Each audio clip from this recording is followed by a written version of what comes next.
The AGWEEK Market Wrap is sponsored by Gateway Building Systems. Welcome to the AGWEEK Market Recap, brought to you by Gateway Building Systems. I'm Randy Conan with the Red River Farm Network, and we're joined today by Randy Martinson of Martinson Ag Risk Management. Randy's been one of those wild weeks in the grain markets again here this week. It has been, and to see the losses that we actually accumulated here is going to be quite surprising, especially when you look at it with the wheat market. We're starting to see, I guess the old adage is kind of true though, the rain before June is a little bit bullish, rain after June is a little bearish, and we certainly did take a lot of premium out of these markets here this week. Yeah, it seemed like we had a lot of fund liquidation too. We did. I mean, and June is the time when like I said, rain helps the grain, and rain makes grain in June once the crop's planted. Trouble is, up here in the Northern Plains, we're not seeing as fast a planting progress as we'd like, and we're struggling with that. And we're going to continue to struggle with planting progress. And likely some we're going to see prevent plant. There's no question. But the Corn Belt isn't seeing that. We're seeing harvest activity take place down in the Southern Plains. So it's a little bit of, the market needs to kind of sort out and see what's relevant right now. And I think they've been running some pretty good profits. So I think they're trying to take some of those off the table short term. Yeah, I was expecting maybe spring wheat to hold up a little bit better. I guess maybe it has for the most part, but all in all, we're still lower on the week. We are. We're going to see some pretty good losses when everything is said and done here. There's no question about that. I was surprised at how big spring wheat got hit as well.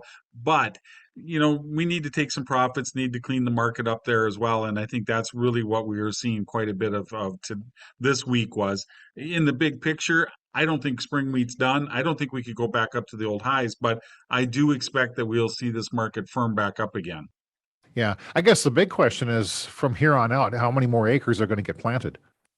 Well, and that's really the good question. And, you're looking at between Minnesota, North Dakota, almost 3 million acres of spring wheat, I believe, that hasn't been planted yet. We're fast approaching last planting date for the northern tier. For corn, when you add it up for wheat, corn, and soybeans, just for North Dakota, it's 9 million acres that is yet to plant to be planted. Yeah, and again, too, we've got a acreage report at the end of the month. Is that going to be accurate?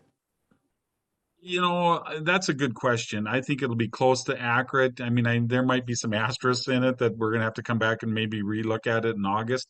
But, for up here in the Northern Plains, I do think guys will have their decisions made by the time we get to the middle of June because at that point, not a lot of guys are going to plant any more corn. They're not going to look at more wheat. It'll be soybeans and some of the later season crops that might have the asterisks.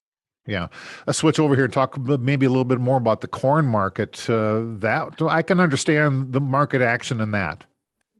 Exactly. I mean, we were lower. I mean, you're looking at a corn belt that has got the crop planted. We're at our 5-year average. It's an excellent crop right now. The emergence is good. It's an even. Yeah, I can understand some pressure coming in the corn market too. It's likely we're going to lose maybe 2 million acres up here in the north, but will the improvement of the crop down there overshadow it? That's always been the question year after year is the crop that we lose up here seems like they always can make up for it in the I states or thereabouts. Exactly. And that really looks like it could possibly be the case. I don't think we're going to be looking at, tremendously above trend line yields. But right now, we could be looking at a little bit improvement as far as the yield potential is because of how good it is. I mean, the fact that, we haven't really lost growing degree days with the crop not being planted. And I think that's going to help. Now, we're going to need to see a little later fall to get everything done.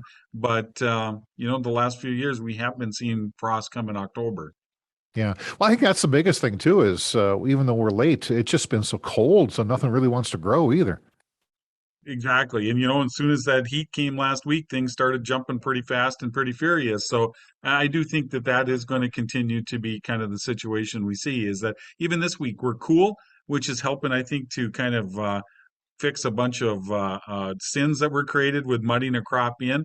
But we'll see. Next week is going to be an important week up here in the Northern Plains. Yeah, it'd be interesting to see what the crop condition is too coming up on Monday. Well, corn should be pretty good. I think corn ratings will be pretty good where it matters. Up here, it's probably not going to be because there's not a lot that has emerged. Right, right. Soybean markets, that was kind of, kind of all over the board here this week as well. It was. I mean, we're going to finish lower, but we had contract highs on Monday. We pulled, or on Tuesday, we pulled back since then. A lot of the pressure, I think, is the idea that planting has taken place. And we're getting the crop in the ground, but support, demand is there. Basis levels continue to be tight as end users are looking for product. So it tells us that supplies are going to continue to be somewhat hard to come by. Right. I guess the big elephant in the room is what happens between Russia and Ukraine and their exports. You're right. I mean, Russia's jumping up and down saying that, they can export. There's a safe passage. We're going to let them go through the Black Sea. It's kind of surprising that all of a sudden they're allowing this to happen, and you almost think that there's another shoe waiting to drop. Yeah, it's been kind of one of those things, and I guess maybe that's what probably triggered some of this fun selling that we saw too this week. I'm sure it did because they're talking about bringing in, I think it was 7 million metric ton of corn back onto the market, and I think 5 of wheat. It's going to make a difference if those exports can take place, and it's going to bring extra product, and it's going to take some of that pressure off India, the fact that they're kind of slowing down their export program. We are seeing India buy, or actually it was Egypt that bought wheat at the highs of the market here this week too, which is kind of unusual.